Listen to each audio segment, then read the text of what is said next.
Olá pessoal, bom dia a todos, boa tarde ou boa noite, a depender do horário que você vai ver esse vídeo. Bem, hoje eu trago como tema para vocês aqui, na verdade uma pergunta, né? Quantas vezes por semana as mulheres devem treinar musculação? E apesar do título desse slide estar falando em mulheres, eu não vou me referir especificamente às mulheres.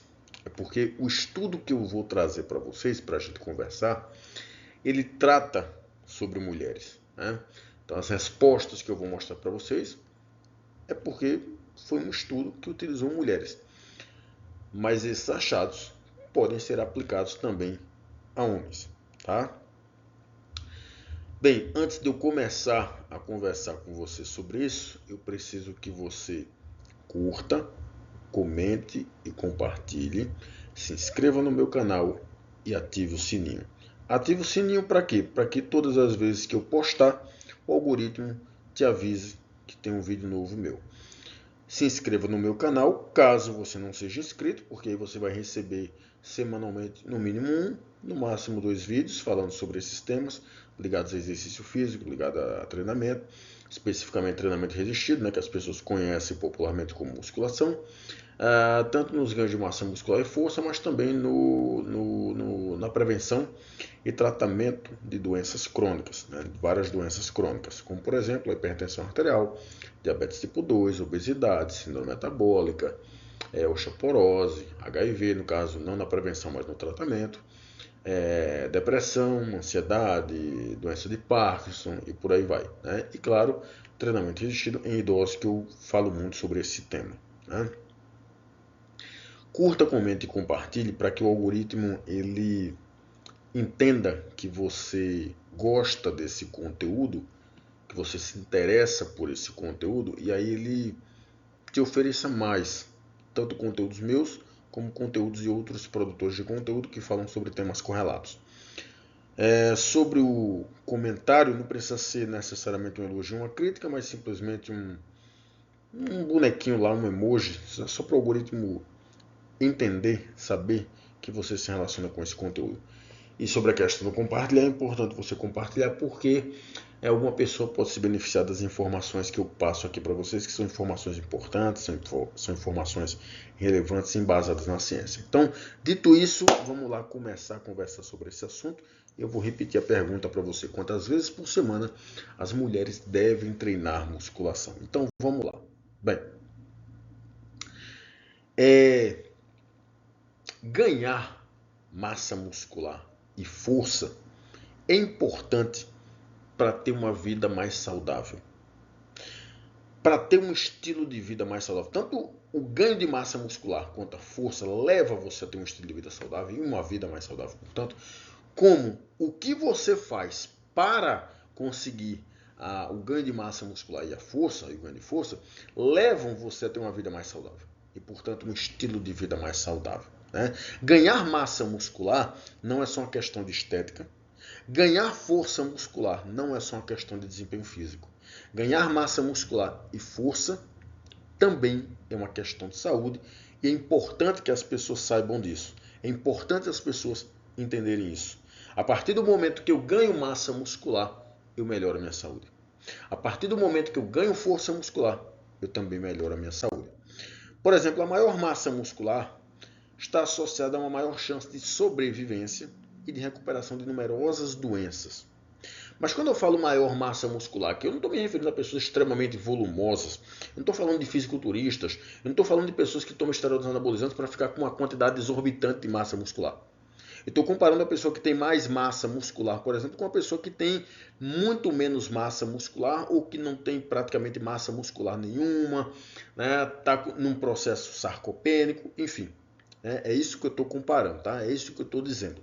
Então não pense que quanto mais massa muscular, melhor minha saúde, maior minha chance de sobrevivência em relação às doenças crônicas, maior minha capacidade de recuperação, porque não é assim. É apenas um nível maior de massa muscular, né? Mas não é quanto mais massa muscular, melhor. Portanto, eu acho que você já entendeu que massa muscular é importante para a saúde, não é só uma questão de estética, mas também estética.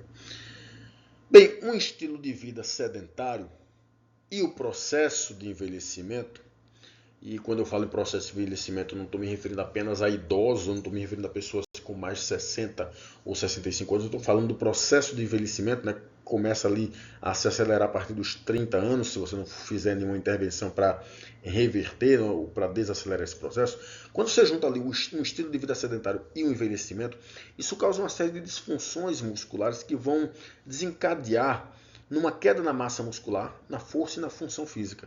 E essa queda na massa muscular, força e função física, a longo prazo,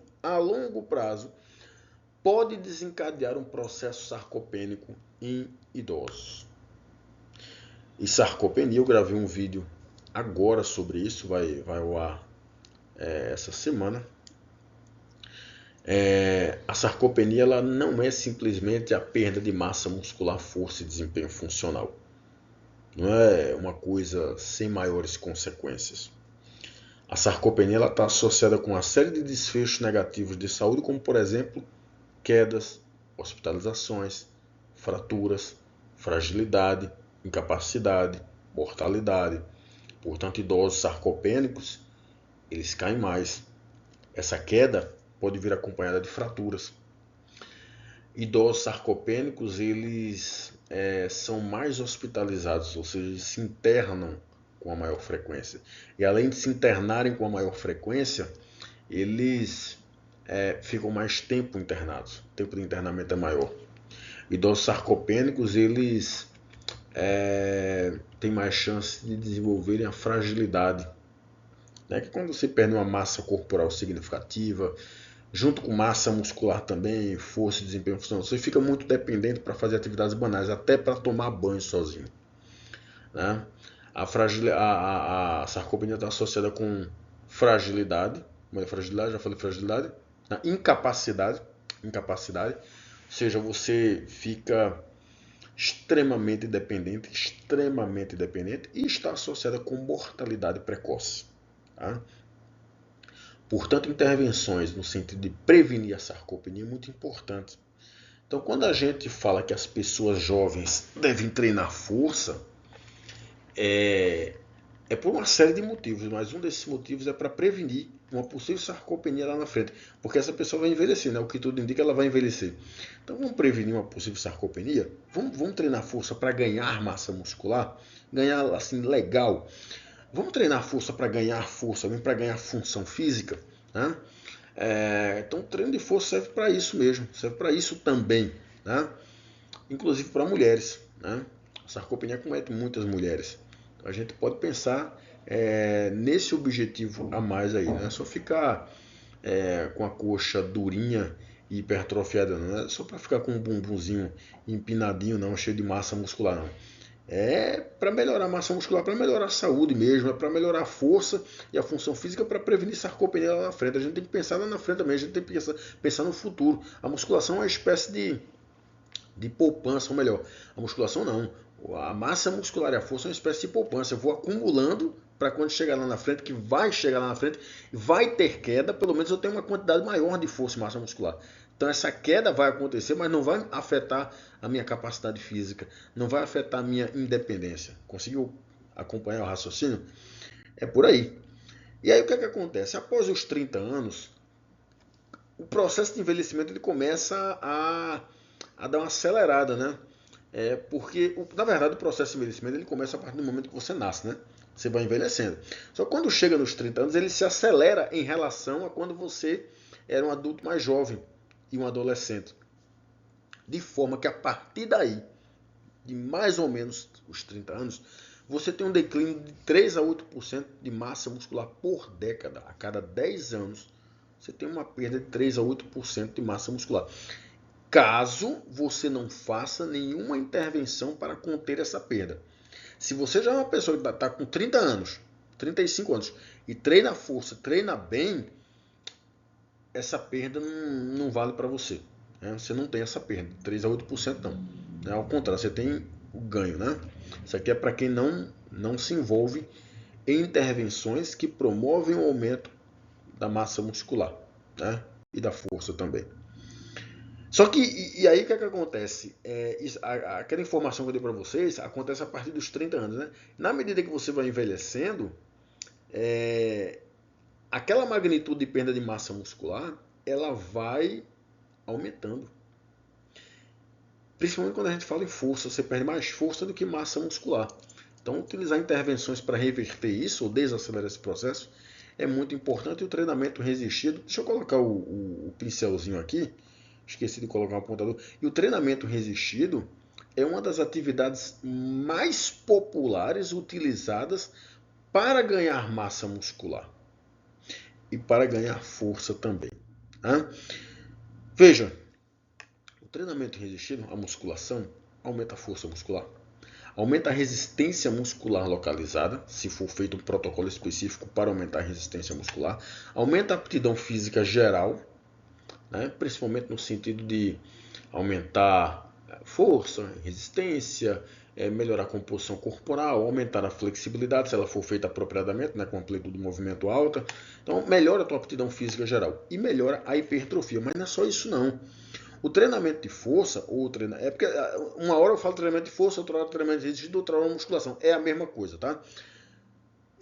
Mas não é só isso, não. O treinamento de força também melhora a composição corporal, ou seja, reduz a gordura corporal e aumenta a massa muscular.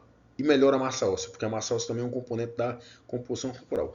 Melhora a taxa metabólica. A taxa metabólica é a quantidade, taxa metabólica de repouso, né? É a quantidade de calorias que o teu corpo gasta para manter os órgãos funcionando. Então, o teu corpo gasta energia para manter o cérebro funcionando, o pulmão, o coração, os rins, o fígado, o intestino e por aí vai.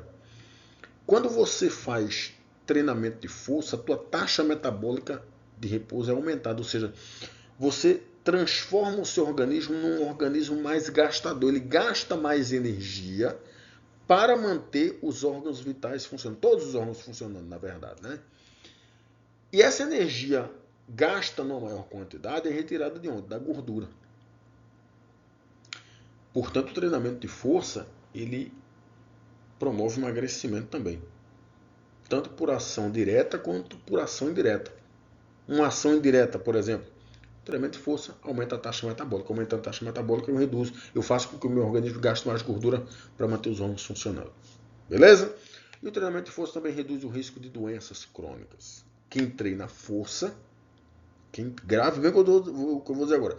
Quem treina força tem menos chance de desenvolver hipertensão, diabetes do tipo 2, osteoporose, sarcopenia, obesidade, síndrome metabólica, esteatose hepática não alcoólica, conhecida popularmente como gordura no fígado,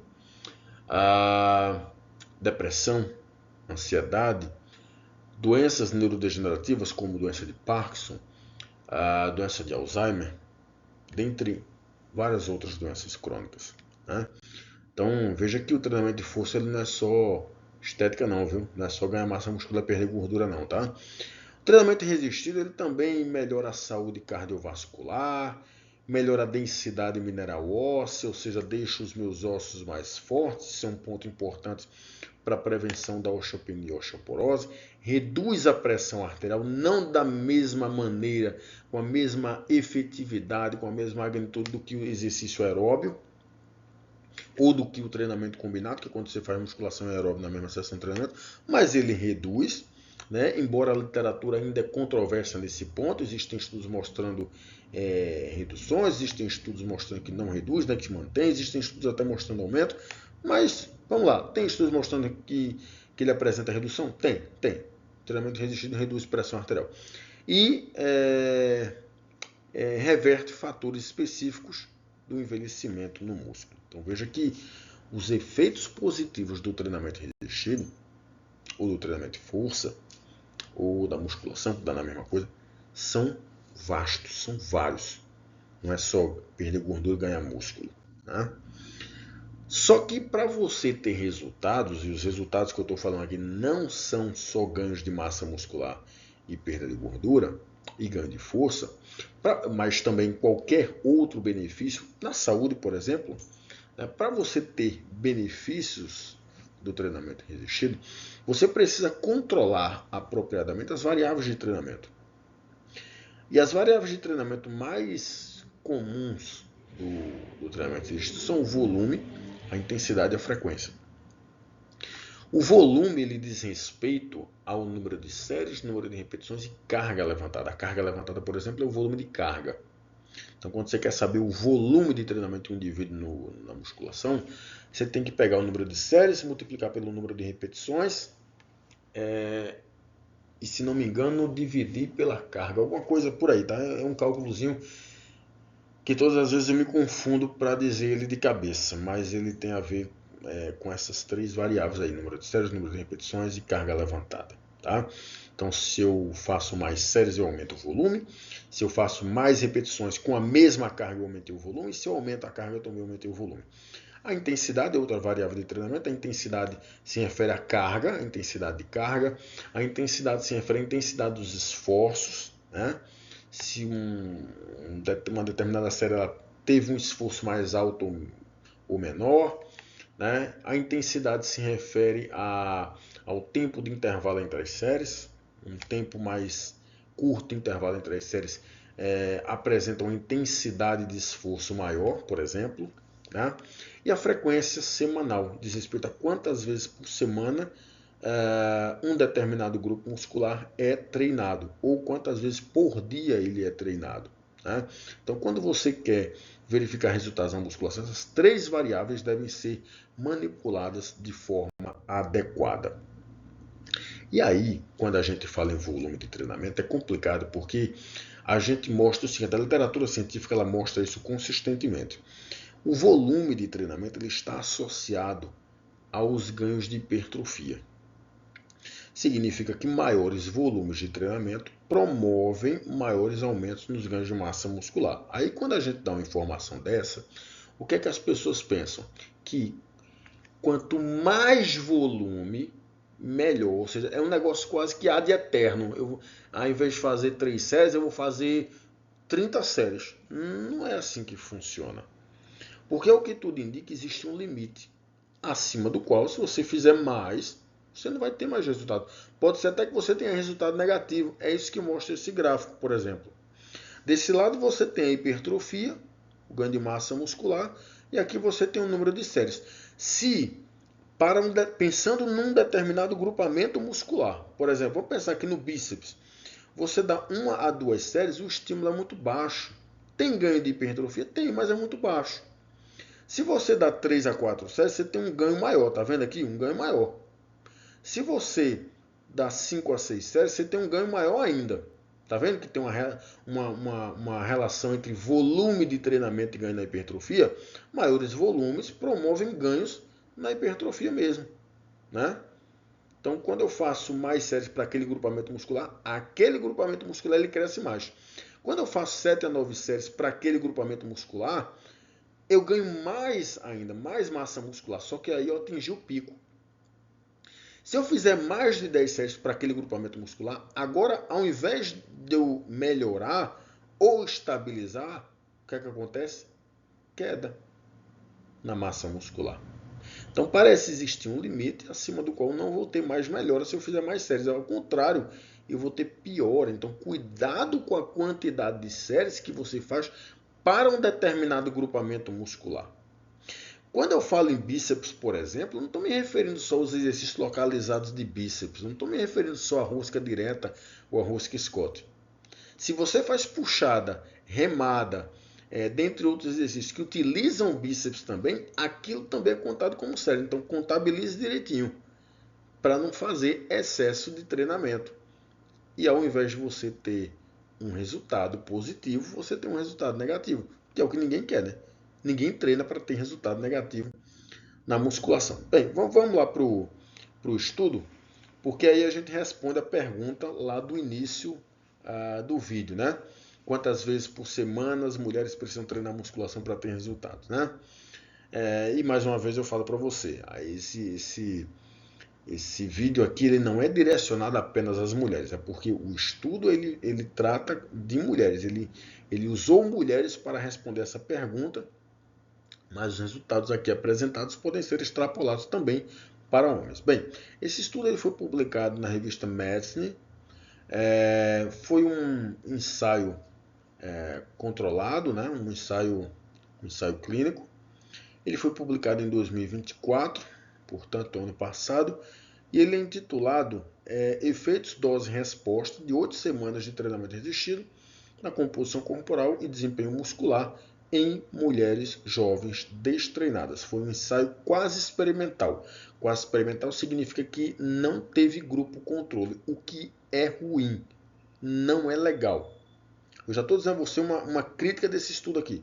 É um estudo top de linha, muito bem controlado? Não, não tem grupo experimental. Eu tenho que usar um grupo de pessoas que não fazem o treinamento resistido. Entendeu? Vão fazer lá alongamento, exercício de relaxamento e por aí vai. E eu tenho outras críticas a esse estudo também, tá? Que eu vou mostrar mais lá na frente. Mais uma vez, eu não coloquei a nacionalidade dos pesquisadores para variar, mas tudo bem, vamos lá. Foi que esse estudo fez? Eles pegaram 39 mulheres jovens e destreinadas, portanto que não tinham experiência em musculação, e submeteram essas mulheres a 8 semanas de treinamento, ou seja, 2 meses, e dividiu em 3 grupos. Né? Um grupo era o grupo do baixo volume, onde essas mulheres treinavam 3 vezes por semana.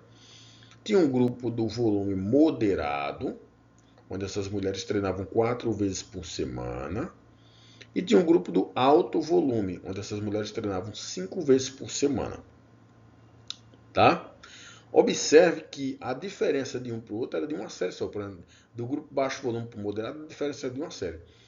E a diferença do grupo moderado para o grupo do alto volume era também de uma série só. Tá? Então, baixo volume 3 séries, grupo moderado 4 séries, ou melhor, desculpa, não era séries, era vezes por semana. Então, o grupo baixo volume treinava 3 vezes por semana, o grupo moderado 4 vezes por semana e o grupo alto volume 5 vezes por semana. Tá? Eu ia falar alguma coisa aqui, mas eu acho que eu esqueci já. Mas não tem problema não. Se eu me lembrar, eu falo para vocês. Ah, tá. Lembrei. Eu não consegui entender nesse estudo, e eu li ele de cabo a rabo para tentar procurar essa minha dúvida, e não achei. Porque algumas coisas não ficaram claras. Por exemplo, o grupo baixo volume treinou 3 vezes por semana. Mas treinou como? Foi 3 vezes por semana o mesmo grupamento muscular? Foi tipo quadríceps. Ele treinou 3 vezes por semana? Ou elas treinaram 3 vezes por semana, mas grupos musculares diferentes? O grupo do alto volume, que treinou 5 vezes por semana, provavelmente de segunda a sexta, treinou quadríceps 5 vezes por semana? Eu não sei te responder. Até porque, quando eu fui ver o protocolo de treinamento, o protocolo de treinamento consiste em fazer. O treinamento era treinamento dividido, né? Então não era um fubar, era um treinamento dividido. 1 hora de treino, 3 séries, 8 a 12 repetições, 2 minutos de intervalo em 3 séries. Um treino bem tradicional. Mas aí que tá. Aí eu fui procurar o protocolo de treinamento para entender quais os exercícios que foram feitos, como foi essa divisão, e eu não encontrei essa divisão de treino. E aí é a outra crítica que eu trago a esse estudo. Eles não colocaram detalhes sobre esse treino. Então, as coisas que eu vou inferir aqui precisam ser interpretadas com cautela, porque eu tenho já de início 2 críticas fortes a esse estudo. Ele foi um estudo quase experimental, ou seja, não teve grupo controle, e eu não consegui entender o protocolo de treinamento dessas mulheres. Eu não consegui detalhes, os autores não disponibilizaram detalhes do protocolo de treinamento. Então precisava saber, treinavam como, quantas vezes por semana, enfim, segunda-feira qual era o treino, qual era os exercícios, e terça, qual era os exercícios da terça, e os exercícios da quarta. Eu não consigo entender. Então os resultados que eu vou apresentar aqui precisam ser analisados com cautela, tá? Então vamos lá, vamos para os resultados. Vamos lá, primeiro ponto.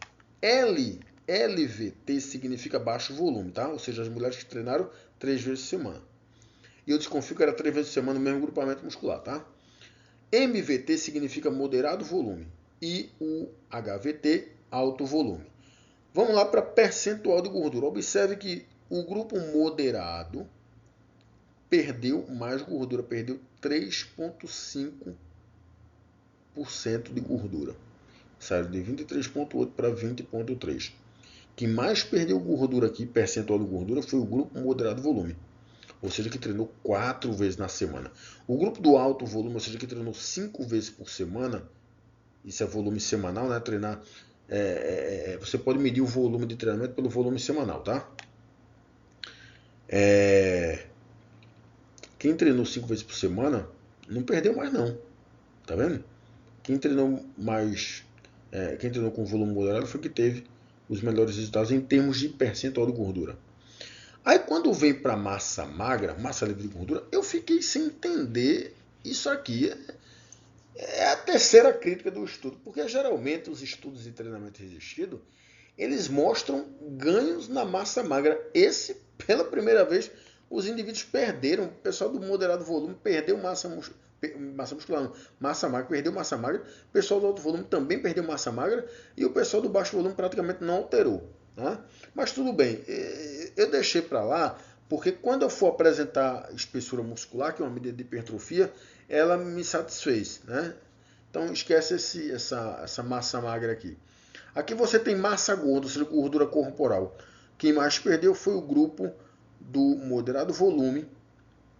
E se você ver, não tem diferença entre o grupo moderado volume, que perdeu 3,8 quilos, e o grupo do alto volume, que perdeu 3,4 quilos de gordura.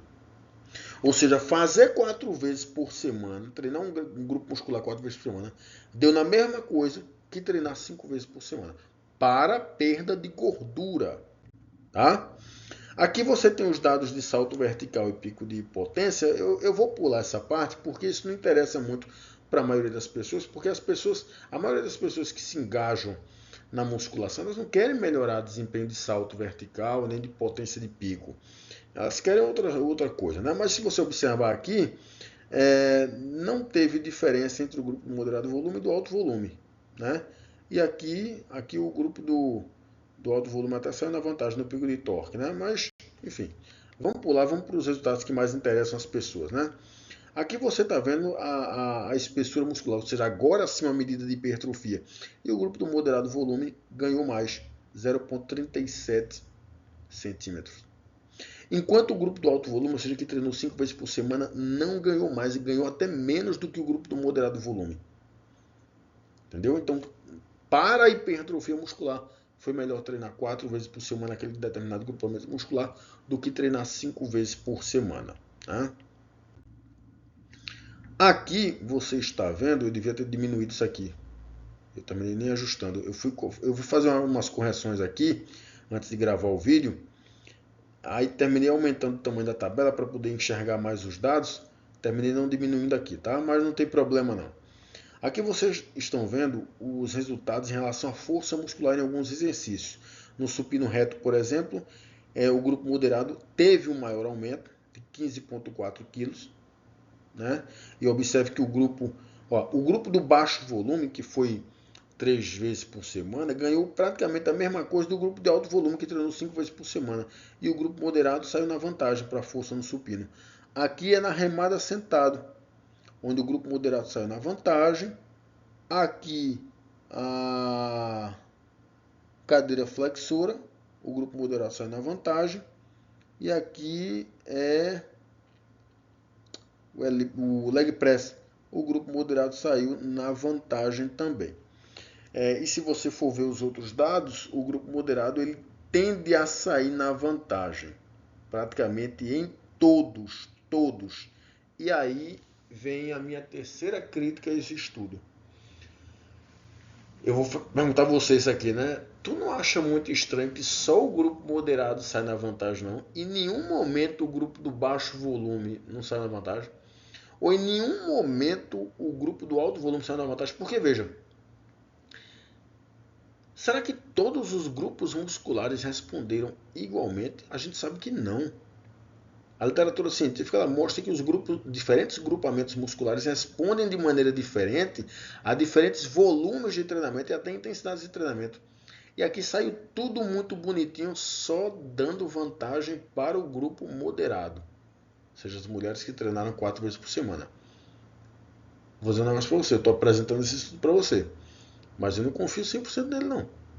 Eu não boto minha mão no fogo por ele, não. Ele mostra que treinar com volume mais moderado é melhor. Eu até acredito. Mas os dados que eles apresentam aqui não me deixou muito satisfeito, não, né? Então vamos lá. Vamos para as conclusões, né? Bem, nós temos algumas conclusões em relação a esse estudo. A primeira conclusão é que todos os grupos demonstraram melhoras em todas as medidas de composição corporal. Todos os grupos melhoraram, só que em magnitudes diferentes, exceto para a massa livre de gordura, né, massa magra, que não teve diferença entre os grupos. Né? Na verdade, a massa magra houve até perda, né? Segundo resultado, segunda conclusão. Houve melhoras no desempenho de salto vertical, com moderado e alto volume se destacando, mas isso não é de muito interesse para a maioria das pessoas. O terceiro e quarto resultado, né? A espessura muscular, ou seja, a hipertrofia muscular, aumentou em todos os grupos, com um grupo moderado, com um grupo volume moderado, mostrando maiores melhoras, né? Mostrando melhoras numa maior magnitude. A força muscular melhorou em todos os grupos, com volume moderado e alto, mostrando maiores ganhos em alguns exercícios. Né? Alguns exercícios era assim, não tinha diferença. Né?